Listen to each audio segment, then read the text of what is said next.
social book writing expert and author, and I help women to overcome the fear of writing and publishing their books. And I'm so excited to have Karin Andersson Hagelin from Switzerland with me.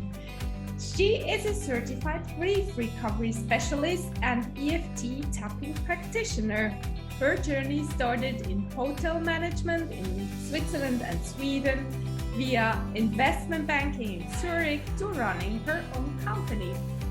After losing her daughter to a genetic disease, Karin has chosen to make it her profession to help individuals from all over the world heal their grief and let go of all the emotional issues that keep them from living their true purpose.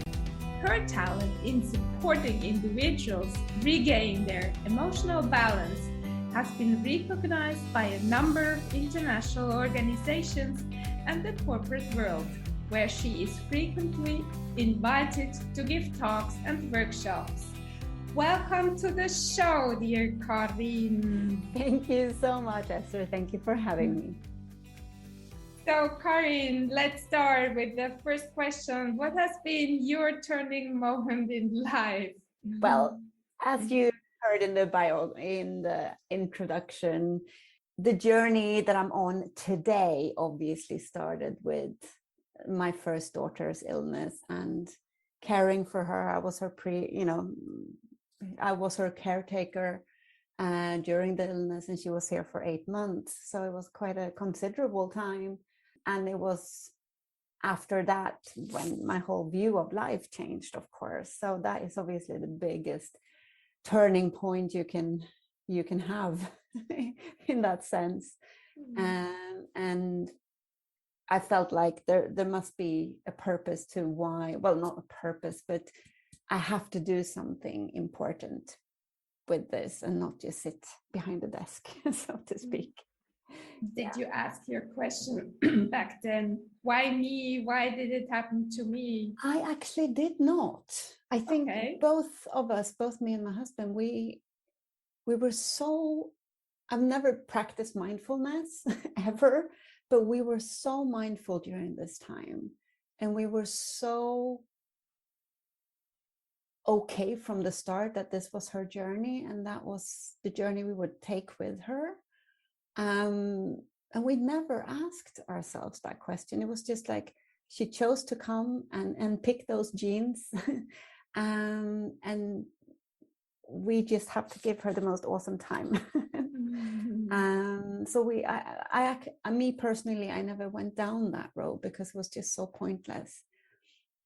Because it is a terminal genetic disease. There are no cures, even though they're working on prolonging life. You know, they have done a lot of research by now, but in a way it was super sad that was the case, but in a way that also made us relax and like, okay, this is it. There's no way we can chase or fundraise or fly around the whole globe to fix it. So we just stayed very present and made each moment matter. And then you have more kids, yes. Right? Yes. Yeah. We have 2 healthy siblings. We have a daughter and a son. So yes. So that occupied a lot of my time back in the day, which also belongs to the turning point. Like when my children then were 1 and 3 years old, I said, is this the lifestyle we want? To me running to corporate, working 100% and put the kids in daycare. And we're all exhausted by the end of the day. And because we could, I know it's not everyone's option to have, but we could decide that I stay home. So that's also, belongs to the big turning point because it made me think about what I would like to do for the rest of my life.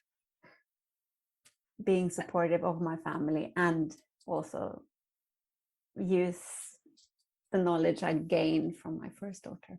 And how did it come? Did you hear a calling? Karin, you need to go for this coaching? No, it was how was it? It's actually a funny story because my mom was visiting in Zürich and in 2001, just after 9/11, my dad passed away to cancer. And for some reason, I was, this is old school, 2003 in Stockholm. I was reading this like 20 Minuten or like this Metro magazine on the tube. And there was a big ad saying, "Are you experiencing grief?" Because I thought I was in a burnout, but it was actually grief that I was feeling. So I cut out the coupon from this newspaper because there was no that was what you did. And I bought this book called The Grief Recovery Handbook. And then I started reading it. It was way too overwhelming. So I put it back in the shelf. Fast forward a couple of years and another loss. And my mom was visiting Zurich. And I was like getting a bit sort of agitated, like, but what am I supposed to do then? I don't get it. And my mom just pointed to the bookshelf and like, don't they offer courses? And she pointed at the Grief Recovery Handbook. And I'm like, oh, good point. So I took the book down. I went online because we're now in 2011, 12. And lo and behold, they have courses that they offer to become a grief recovery specialist so that you could help other people. So that's when I decided to fly up to Stockholm to do the course. So interesting. Your mother knew it before. Well, yeah, I mean, she just pointed to it and I was like, oh yeah, good point. Because I didn't want to waste time and like study psychology for 5 years or, do a big hoo-ha about it. And I was like, how can I, as quickly as possible, start helping people, and not just for the specific loss that we have had, but for anyone that needs to talk to someone. Because also being an expat back then, not speaking German back then, I was very much left to my own devices. I mean, this was also, pre-Facebook or any social media kind of groups where you could reach out. So I was very much alone, and like there was not a lot of resources back then to reach out. So I was like, oh, this can't be the way you're supposed to get support when you grieve. So you've been doing this for such a long time already. Yeah, 10 years this year.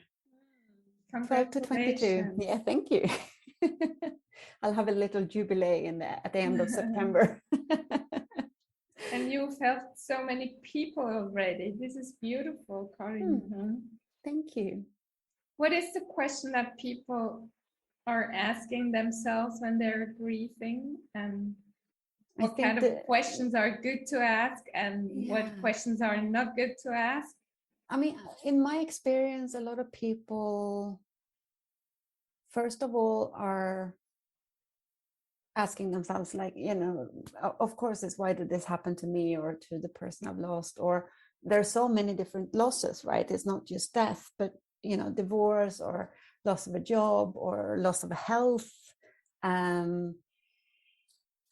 Even like when your kids move out, or your work identity changes, can be anything. So it's, why did this happen to me? And then I don't know where, I think in society we hear, oh, you'll get over it or get past it, or it will get back to normal. And in my case, that's where a lot of people get stuck, because it will never get back to normal like before, because you're this experience richer. How do we now integrate what you've been through and make you as wholehearted as possible, instead of saying, oh, just do this and then you'll be past it or over it or getting back to normal, because that loss will forever have shaped you in some way. And that's the gold, to treasure that. And like, who do I want to become because this happened to me, instead of my life is over because this happened to me. There's so much light and light in it when you say it. A loss, when I hear loss is so hard, is so deep, is so there, you get stuck. But when you're saying you integrate it, it's like a new light, isn't it? It is. I mean, and also it puts people sort of out of misery because they do no longer have to chase this back to before feeling, because that will never happen. But rather, okay, this happened. It's absolutely terrible. But how will I mine this experience and make myself stronger for it? And also give yourself the space to work it through and like look at all the aspects and name all the emotions, because there's a lot of contradiction in the language. And some part of us might be relieved, some part is super sad, some part is angry, some part feels resentment, but we have to sort of unpack and make all of these voices heard, and that's okay. And then, like, how do we now build that new you together? And how do you build this new you? Where do you start? I think the first thing I do is obviously to help them unpack what happened and where they feel like they got stuck. Because we all have those like little, almost like mini traumas. Like for us, it was like the day we got the diagnosis. That was the biggest shock. But before that, just the notion that the pediatrician felt that there was something wrong. So that was also a little shock. And then the whole drama with her illness. And then the actual passing was not as shockingly hard as receiving the diagnosis, for example.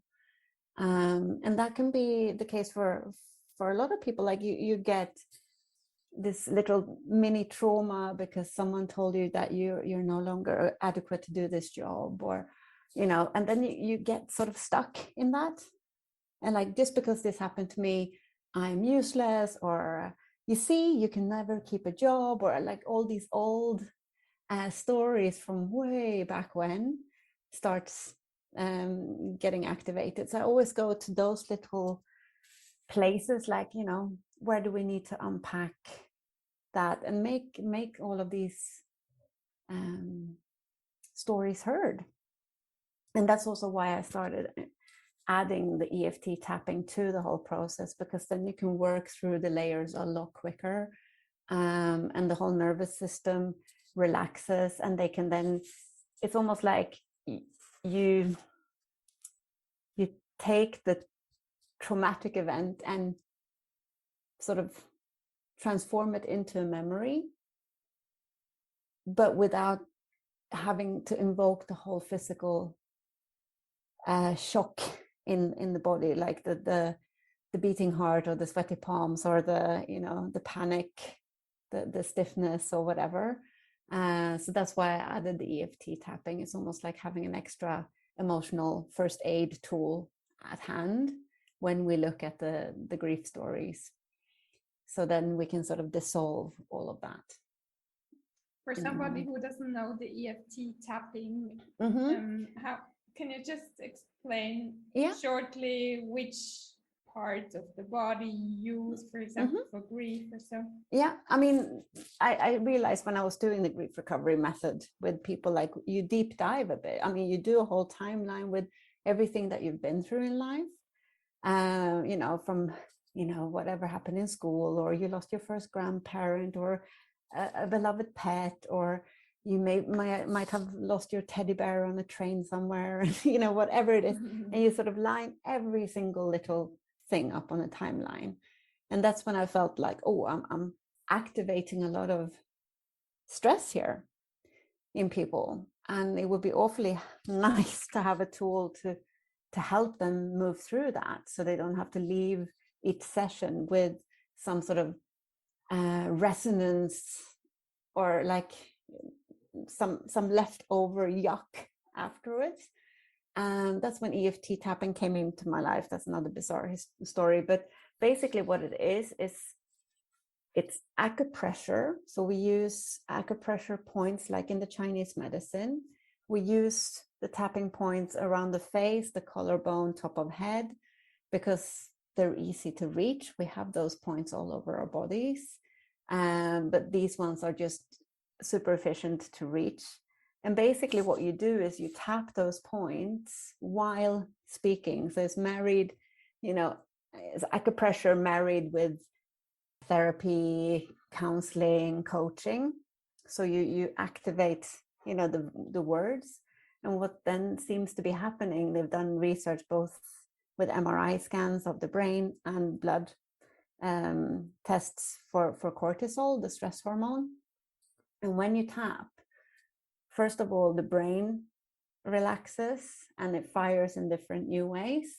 And the cortisol in the blood reduces by over 40% in average.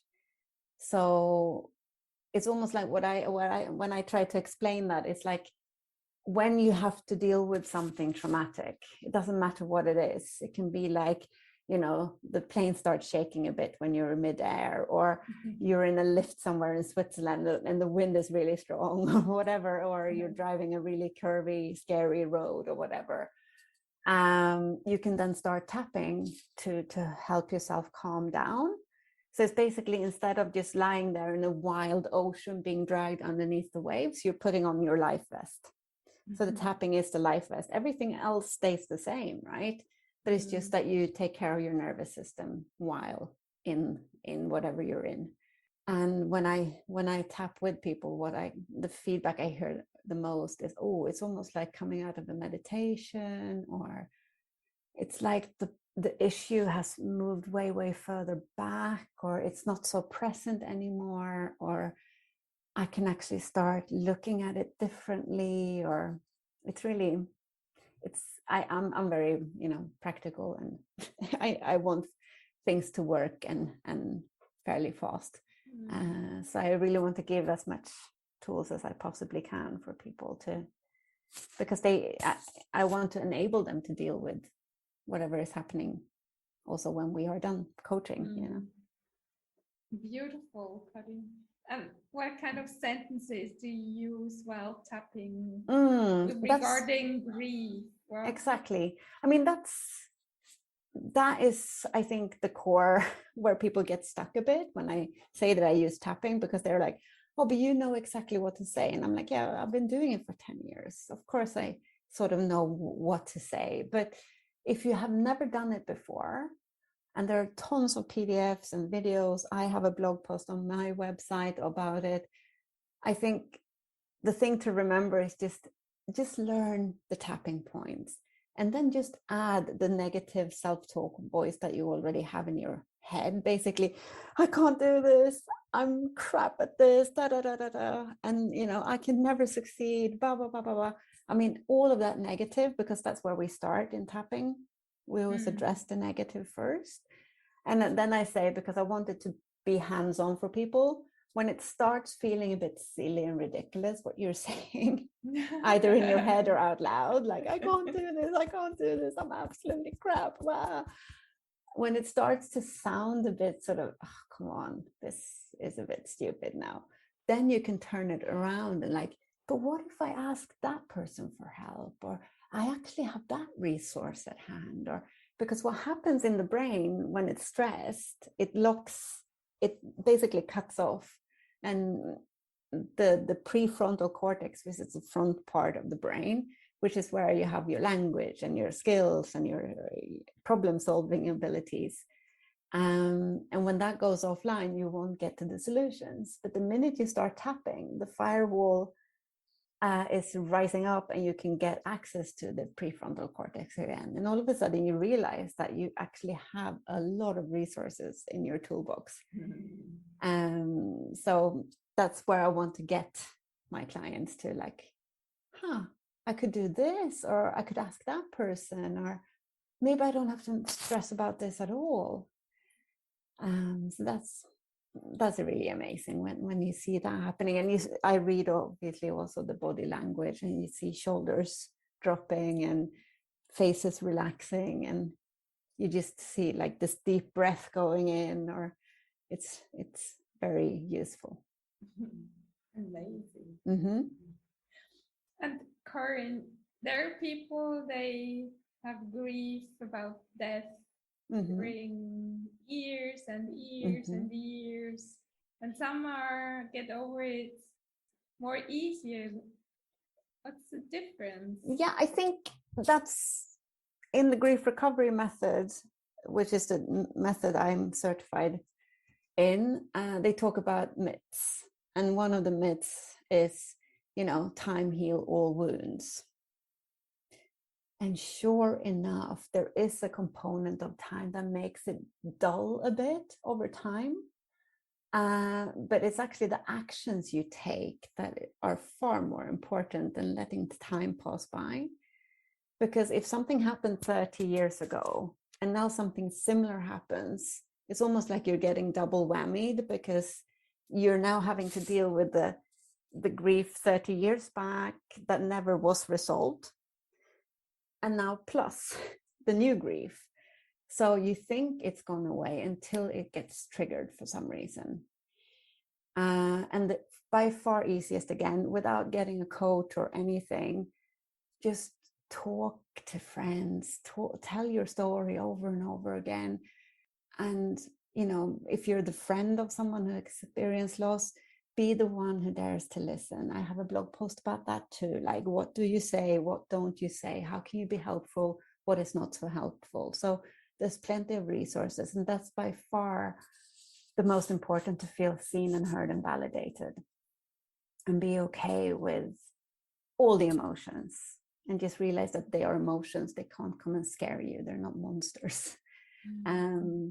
So I think that's the thing. And when you say, some people can deal with it better than others, I think it's, first of all, upbringing. How were you taught as a child?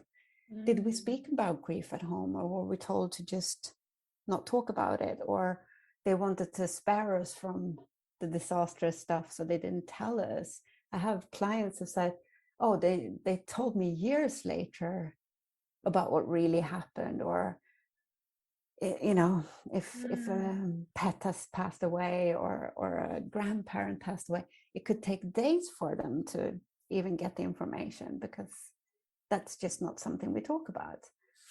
And then you have families where it's totally fine and accepted. And of course, that person is going to be more resilient later on.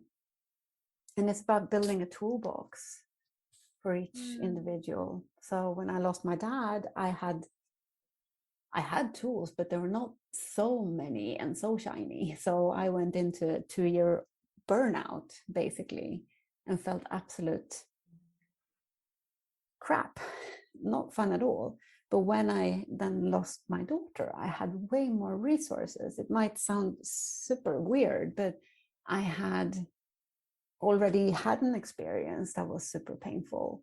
So I knew what I needed to do before my daughter left, in order to not regret or have a bad conscience that I wasn't present or whatever. So I understood better how to be around grief. And what do you recommend, Karin, when we adults have grief and we are around children? How shall we deal with that? First of all, children read your state. There's just no question about that.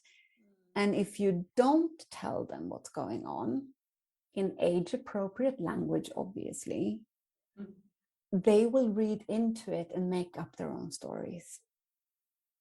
So it's by far better to just take a deep breath and just tell. You don't have to go into gory details or too much information, but you can just say, I'm sad because this happened.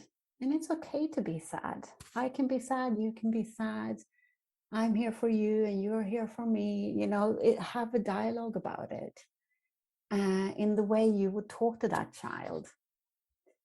And be okay with, kids can take tears. It's not scary. I think it's by far more scary to feel that something is wrong, but not be told what it is.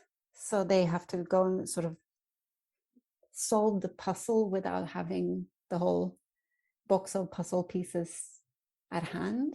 or even the picture, what it's supposed to look like. And that's what kids do. And that's why we hear so often, like, yeah, it was my fault that my parents divorced, or it was my fault that this happened, because no one told them exactly what was going on. So they made their own stories up just to piece together what they were seeing and feeling. So I think, use the language you would use with a child. And that's obviously, like I said before, age appropriate. And maybe there are children's books about it that you can read, or, it's not scary. It's a part of life, and we become so scared of it as this Western society that we are, but it's not scary. It doesn't have to be. It's sad, but it doesn't have to be scary. So where can people reach you? By far easiest on my website, which is karinhagelin.ch or .com. But I'm also on Facebook and LinkedIn and Instagram. So it's easy to find me. And I have a lot of resources there in my blog anyway. And I always offer a first, discovery session for free anyway, so that you can see if I can be of support at all. Or if you have any questions, I'm happy to answer questions. Don't be shy. Great, thank you. To close this interview, what are your 3 truths you would like to give our audience? I guess the better you know yourself and your emotional language, the better prepared you are. The better of a role model and teacher you are to your children, your families, your employees, whatever. To be present and do the stuff you want to do now, so you don't regret later what you didn't do or didn't say. And do more of what you love, I guess. And that doesn't have to be, I'm going to quit my corporate job, but add more juice wherever you can. Lovely, wonderful. Thank you so much.